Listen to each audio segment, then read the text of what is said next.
शक्ति, मां शक्ति, मां शक्ति।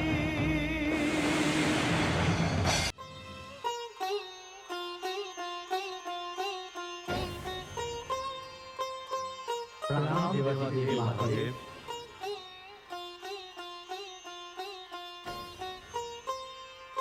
प्रणाम सप्तऋषिगण, आइए पधारिए। प्रभु, आपने हमें यहाँ क्यों बुलाया है? हे ऋषिगण, लोकाचार बहुत महत्वपूर्ण होता है। आप कृपया मेरी ओर से हिमाचल राज से मिलें और उनसे निवेदन करें कि वे मुझे अपना जामाता बनाने का सौभाग्य प्राप्त करें। देवाधिदेव, आपने तो माता भगवती को स्वीकार कर लिया है और माता भगवती भी अपनी इच्छा व्यक्त कर चुकी हैं, किंतु लोकाचार तो करना ही पड़ेगा ना। देवी भगवती जितनी जल्दी कैलाश पर आए उतना ही अच्छा है। कैलाश की वह शोभा शीघ्र कैलाश पर आए, यही हमारी कामना है प्रभु। हे सप्तऋषिगण, इस लोकाचार की विधि को पूर्ण करने के लिए आप सप्तऋषियों से अधिक श्रेष्ठ और कौन हो सकता है? शत्रुओं से पराजित देवताओं ने मुझसे संतान की याचना की है, अतएव मैं आप लोगों से निवेदन करता हूं कि आप हिमाचल राज के पास जाकर मेरे और देवी पार्वती के विवाह का प्रस्ताव रखें। जैसा आपका आदेश प्रभु। अब हम चलते हैं। इस बार आप लोग जो उचित समझे हमारी ओर से भेंट लेते जाइएगा। अवश्य प्रभु।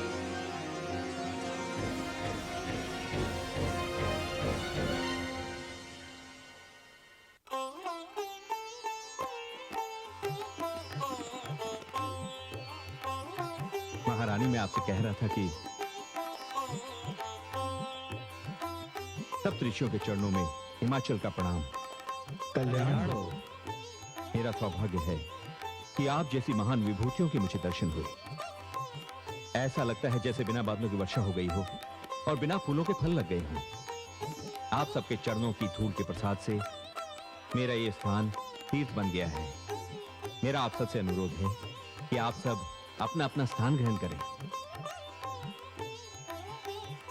राजन, हम यहाँ स्थान ग्रहण करने नहीं आए हैं। हम तो अष्ट सिद्धियों नवोनिधियों के स्वामी भगवान शंकर का प्रतिनिधित्व करने आए हैं। हम सबकी आपसे प्रार्थना है कि समस्त संसार को मनचाहा वरदान प्रदान करने वाले भगवान शिव को शुभ मुहूर्त की मंगल बेला में आप अपनी कन्या का दान करें, जिससे पार्वती जगत जननी के रूप में सारे संसार का कल्याण कर सके। हे ऋषिगणों, आपने अभी अभी जो कुछ कहा उससे मुझे अत्यधिक प्रसन्नता हो रही है। मैं बड़ा ही भाग्यशाली हूं। सहसा मुझे इसका विश्वास नहीं हो रहा है। विश्वात्मा शिव शंकर ने मेरी पुत्री पार्वती की कामना की है और उसी कार्य के लिए आप सब ऋषिगण यहां पधारे हैं। यह सुनकर मुझे ऐसे लग रहा है जैसे मेरा गृहस्थ जीवन सार्थक हो गया हो। इसमें संदेह की आवश्यकता नहीं है गिरिराज।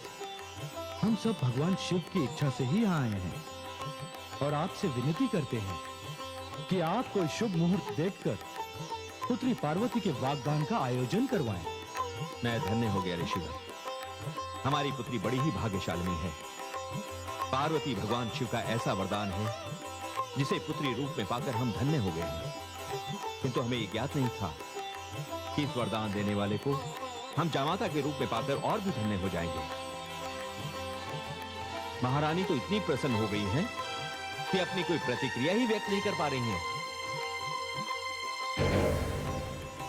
तो महाराज, इसे हम आपकी स्वीकृति, आपका वचन मान लें? हाँ हाँ, मान लें, अवश्य मान लें ऋषिवर। मैं तो धन्य हो गया ऋषिवर। मैं कोई शुभ मुहूर्त देखकर पुत्री पार्वती के वागदान का शगुन लेकर शीघ्र ही कैलाश पहुंचूंगा। तो अब आज्ञा दीजिए राजन। अवश्य ऋषिवर। महामंत्री जी। जी महाराज। सप्तऋषियों का अभिनंदन किया जाए। इनकी महिमा के अनुरूप इनकी विदाई का श्रेष्ठतम प्रबंध किया जाए। जो आज्ञा महाराज। आइए ऋषिवर, चल आइए। प्रणाम ऋषिवर।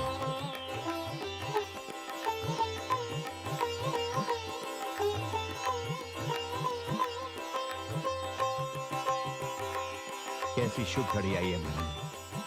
मुझे तो विश्वास ही नहीं होता कि हमारे जीवन में ये कैसा पावन अवसर आया है। आपने सत्य कहा महाराज। विश्वास ही नहीं होता कि आप ऐसा अवसर लाने में इतनी शीघ्रता करेंगे। क्या बात है महारानी, आप मेरे इस निर्णय से प्रसन्न नहीं हैं? सत्य है स्वामी। क्या कहा महारानी? देवादिदेव महादेव विश्व के पूज्य हैं और हमारे आराध्य भी। हमारी पुत्री पार्वती उनकी जीवन संगनी बनकर कैलाश जाएगी। हमारे जीवन का इससे बड़ा सौभाग्य और क्या हो सकता है महारानी? महाराज, आराध्य होना और बात है तथा जमाता होना और बात, और कन्या का पति होना और बात है महाराज। महारानी, हाँ महाराज, आपने देखा है मेरी पुत्री को हिम की वर्षा में खुले आकाश तले हिमालय के प्रांगण में तप करते हुए? आपने वो हिम की बौछार नहीं देखी। आपने शरीर को तीर की तरह बेधने वाली उस शीतल वायु पर ध्यान नहीं दिया जो मेरी पुत्री के भाग्य में है।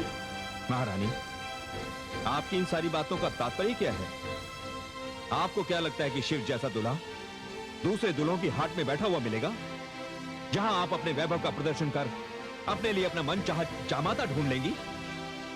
नहीं महारानी, मुझे आपकी इस प्रतिक्रिया से अत्यधिक कष्ट पहुंचा है। यह कहते हुए मुझे खेद हो रहा है। आपको खेद हो रहा है, किंतु मुझे दूसरी चिंता सता रही है। जब जब शिव रूठेंगे तो क्या हमारी पुत्री को हिम के झंझावात में तप करना पड़ेगा? पति चाहे कैसा भी हो, कम से कम क्रोधी तो ना हो। महारानी, आप अपनी सीमा का उल्लंघन कर रही हैं। आप हमारे आराध्य महादेव शिव का अपमान कर रही हैं। ध्यान रहे महारानी, मैं यहां दक्ष और उनकी पुत्री गौरी का इतिहास कदापि नहीं दोहराने दूंगा, कदापि नहीं।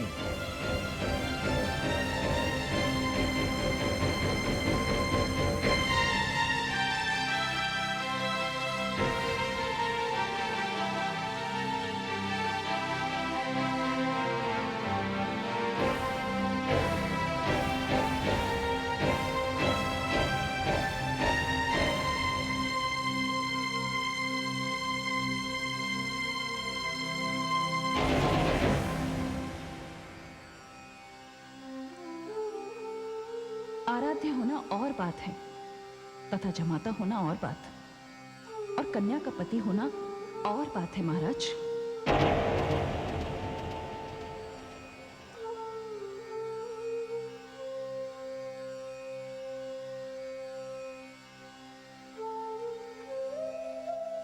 जब जब शिव रूठेंगे तो क्या हमारी पुत्री को हिम के झंझावात में तप करना पड़ेगा? पति चाहे कैसा भी हो, कम से कम क्रोधी तो ना हो।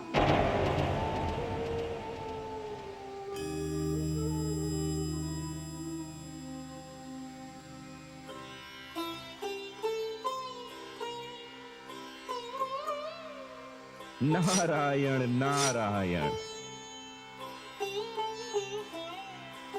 प्रणाम देवर्षि। आयुष्मती भव। ये क्या पुत्री, आज इतनी प्रसन्नता का दिन है कि मैं फूला नहीं समा रहा हूँ।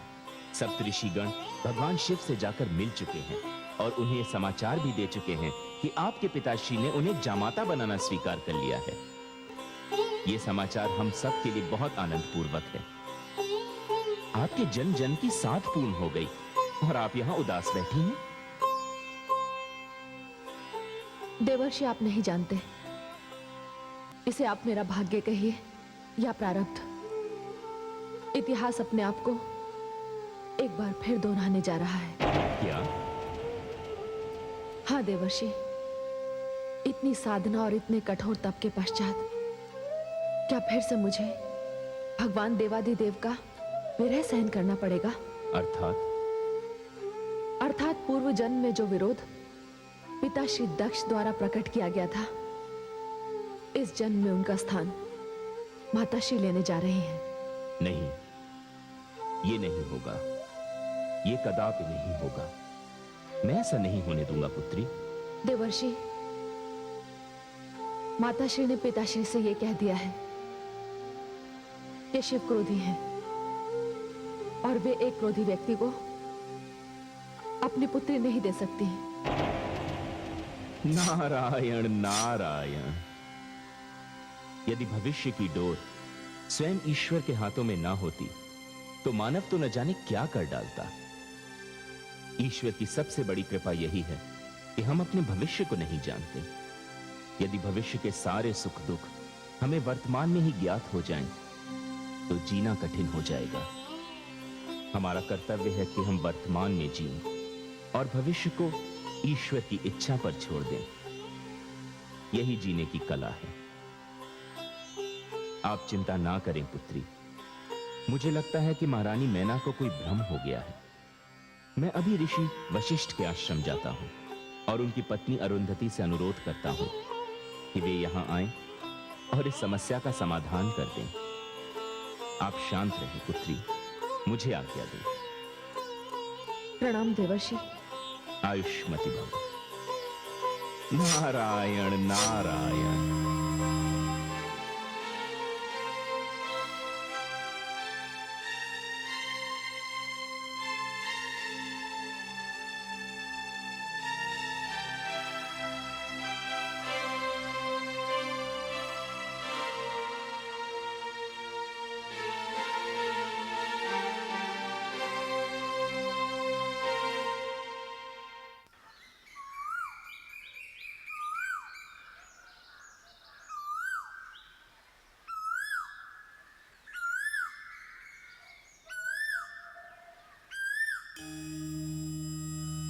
नारायण नारायण। आओ देवर्षि नारद, उचित समय पर आए। मैं अल्पाहार करने ही जा रहा था। आप अल्पाहार करें, मैं तो केवल भाभी श्री देवी अरुंधति के दर्शन करना चाहता हूं। प्रणाम देवर्षि। प्रणाम भाभी श्री। मंगल हो। क्या बात है, बहुत दिनों पश्चात आपके दर्शन हुए। फल ग्रहण कीजिए। नहीं भाभी श्री, जब तक मेरी समस्या का समाधान नहीं हो जाता मैं कुछ भी ग्रहण करने की स्थिति में नहीं हूं। भाभी श्री, मैं आपके पास एक सहायता के लिए आया हूं। मेरी सहायता? भला मुझ जैसी एक साधारण सी स्त्री आपकी क्या सहायता कर सकती है? नारायण नारायण। भाभी श्री, सारा संसार एक आदर्श नारी के रूप में आपकी पूजा करता है। आप स्वयं एक नक्षत्र हैं। आपका स्थान तो इतना ऊंचा है कि धरती के लोग जब विवाह बंधन में बंधते हैं तो वधु को अरुंधति नक्षत्र के दर्शन कराए जाते हैं। और वो इसलिए क्योंकि आप दृढ़ निश्चय, नियम और संयम की मूर्ति हैं। आप एक विदुषी हैं। भाभी श्री, आप देवी मैना का ये भ्रम दूर कर दें ताकि पुत्री पार्वती का भगवान शिव के साथ विवाह संभव। ये क्या कह रहे हैं देवर्षि? हम स्वयं भगवान शिव की ओर से विवाह का प्रस्ताव लेकर गिरिराज के पास गए थे और उन्होंने इसे स्वीकार भी कर लिया था। इसी की सूचना भगवान शिव को देकर हम कल संध्या ही कैलाश से लौटे हैं। हाँ भ्राताश्री, परंतु स्थितियां न जाने कब बदल गईं, पता ही नहीं चला। अब तो महारानी मैना ये हट किए बैठी हैं कि वे भगवान शिव के साथ अपनी कन्या का विवाह नहीं होने देंगी। ये कैसे संभव है? एक बार वचन देकर लौटाया नहीं जा सकता। मैं आपके साथ चलती हूँ देवर्षि। मैं आपके पास यही आशा लेकर आया था। महारानी मीना सचमुच मेरा सम्मान करती हैं या नहीं, आज इसका पता भी चल जाएगा। नारायण नारायण।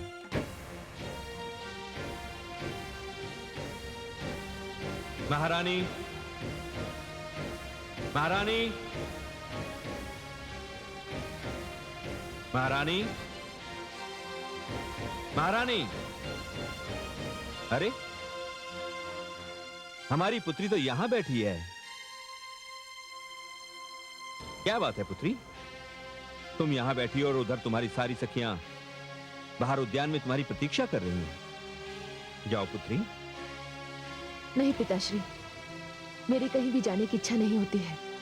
पुत्री पार्वती, तू अपनी माताश्री के कारण अपना मन छोटा ना कर। मैं तुम्हारा वागदान देवादिदेव भगवान शिव के साथ कर चुका। कहा कि आपने वागदान? कुछ भी तो नहीं हुआ। पिताश्री, कन्या पक्ष की ओर से वर को शगुन भेजा जाता है। मैं उसी की तैयारियां करके तो आ रहा हूं पुत्री, किंतु मैं ये चाह रहा था कि तुम्हारी माताश्री उन सामग्री का एक बार निरीक्षण कर लें। कहां है वे? पिताश्री, वे आपसे रुष्ट हैं। वे एक कोप भवन में हैं। अच्छा, मैं उन्हें देखता हूं पुत्री, किंतु तू प्रसन्न रहे। ये शगुन जाएगा और इसी मुहूर्त में जाएगा।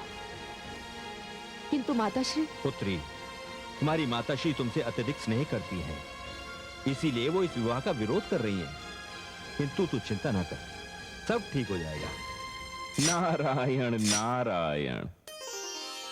देवर्षि नारद,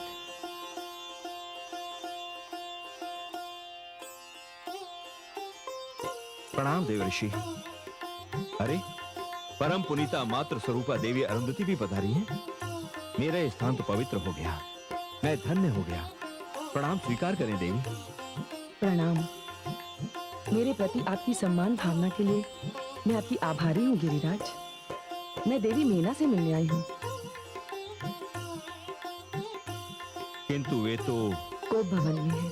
जी, यदि आप अनुमति दें तो मैं उनसे वहीं मिल लूं। कदाचित उन्हें कोप भवन से बाहर लाने में मैं सफल हो जाऊं। आपको अनुमति की क्या आवश्यकता है? महारानी आपको भली भांति जानती हैं। यह आपका मुझ पर बहुत बड़ा अनुग्रह होगा। पुत्री पार्वती, देवी अरुंधति को कोप भवन ले जाओ। जी आइए। नहीं पुत्री, तुम कष्ट मत करो, मैं स्वयं वहां चली जाऊंगी।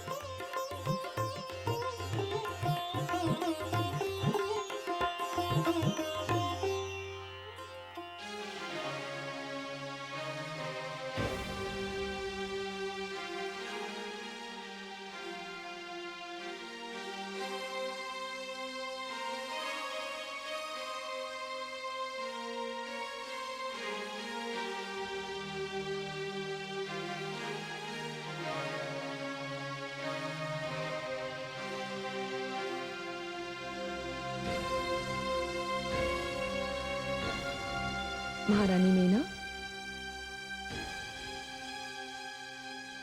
गुरुपति, आप गृहिणियों में ये कोप भवन की परंपरा बहुत अच्छी है। बिना कुछ कहे लोगों को स्वयं पता चल जाता है कि गृह स्वामिनी रुष्ट हैं। प्रणाम गुरुपत्नी। प्रणाम। देवी अरुंधति, मैं आपका इस कोप भवन में कैसे स्वागत करूं? बस केवल आपकी थोड़ी सी मुस्कान इस कोप भवन को आनंद में बदल देगी। देवी अरुंधति, आप नहीं जानती मेरे क्रोध का कारण क्या है। कारण मैं जानती हूँ। महारानी, आप एक बात बताइए, क्या संसार में आप पहली स्त्री हैं जो मां बनी है? जी? जी हाँ। क्या आपके पास कोई ऐसा साधन है जिसके आधार पर आपने अपनी कन्या का भविष्य जान लिया है? देवी, आप मेरी बात का उत्तर दीजिए। क्या आप अपने आप को अपनी संतान का भाग्य विधाता मानती हैं? नहीं, ऐसी तो कोई बात नहीं। तो फिर भगवान शिव से देवी पार्वती के होने वाले विवाह पर आप असंतुष्ट क्यों हैं? गुरुपत्नी, मेरे मन में भय है कि मेरी पुत्री वहां सुखी नहीं रहेगी। महारानी मीना, जो शिव सारे संसार को सुख बांटते हैं, वो आपकी पुत्री को दुख केवल इसलिए देंगे क्योंकि आपको भय है? ऐसी बात नहीं। फिर क्या बात है महारानी? जिस कन्या ने भगवान शिव को वर रूप में पाने के लिए अपने प्राणों की चिंता नहीं की, उससे शिव को छीनकर आप उसकी प्राणों से नहीं खेल रही हैं? गुरुपत्नी, मेरी बात का उत्तर दीजिए। आपने भगवान शिव में ऐसी कौन सी बात देखी जिससे भय आपके हृदय में समा गया है? मुझे ऐसा प्रतीत हुआ कि वो क्रोधी हैं। उनका स्वभाव उग्र है। महारानी, जिनके माथे पर स्वयं चंद्रमा विराजमान हो, चंद्रमा जो शीतलता का सागर है, ऐसे चंद्रमा को अपने मस्तक पर धारण करने वाले भगवान शिव क्रोधी, उनका स्वभाव उग्र। अरे वे तो आशुतोष हैं। यदि ऐसा नहीं है तो उन्हें मेरी पुत्री से इतना कठोर तप कराने की क्या आवश्यकता थी? जब वे आशुतोष हैं, शीघ्र प्रसन्न होने वाले व्यक्तियों में से हैं, तो उन्होंने मेरी पुत्री के साथ ऐसा क्यों किया? ऐसा करने के दो कारण हैं। पहला कारण तो ये, आपकी पुत्री केवल भगवान शिव की भक्ति नहीं, उन्हें पति रूप में पाना चाहती है, और उसके लिए योग्यता का कोई तो मापदंड होना चाहिए। और दूसरा कारण ये कि शिव एक पत्नी व्रती है। उनके जिस हृदय में दक्ष पुत्री गौरी विराजमान थी, उसी हृदय में मेना पुत्री पार्वती को स्थान देने में यदि वे आपकी इच्छा के अनुसार शीघ्रता करते, तो इसमें उनका अपना चरित्र क्या रह जाता? बोलिए। पत्नी के लिए उसका पति क्या होता है? उसका सर्वस्व, उसका ईश्वर। और आपके ईश्वर ने सप्त ऋषियों को, जिनमें मेरे पति भी थे, शिव को जमाता स्वीकार करने का वचन दिया है।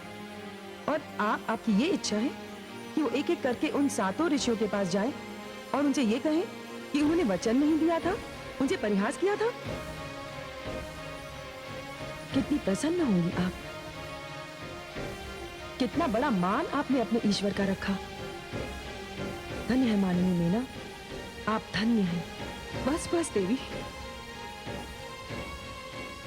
मुझे और लज्जित न कीजिए। मुझे पता ही नहीं था। मैं अमृत को विष के समान समझ रही थी, और इसमें दोष अमृत का नहीं, मेरी अज्ञानता का था।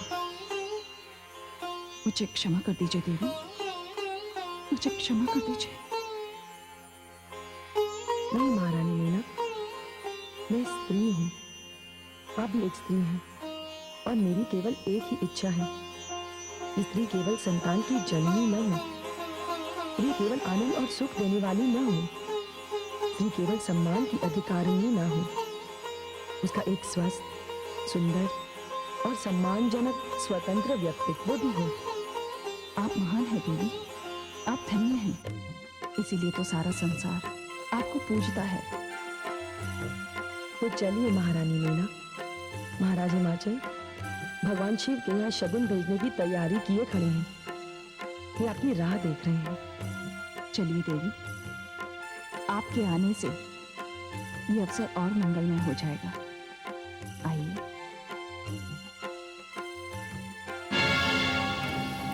ऋषि पत्नी अरुंधति की सीख से हिमाचल पत्नी मैना बदल जाए, संभव है। सूर्य अपने रथ का मार्ग बदल दे, संभव है। संसार की पतिव्रता स्त्री अपने पति की विरोधी हो जाए, यह भी संभव है। किंतु असुरराज तारकासुर पार्वती और शिव का विवाह होने दे, ये असंभव है, असंभव है।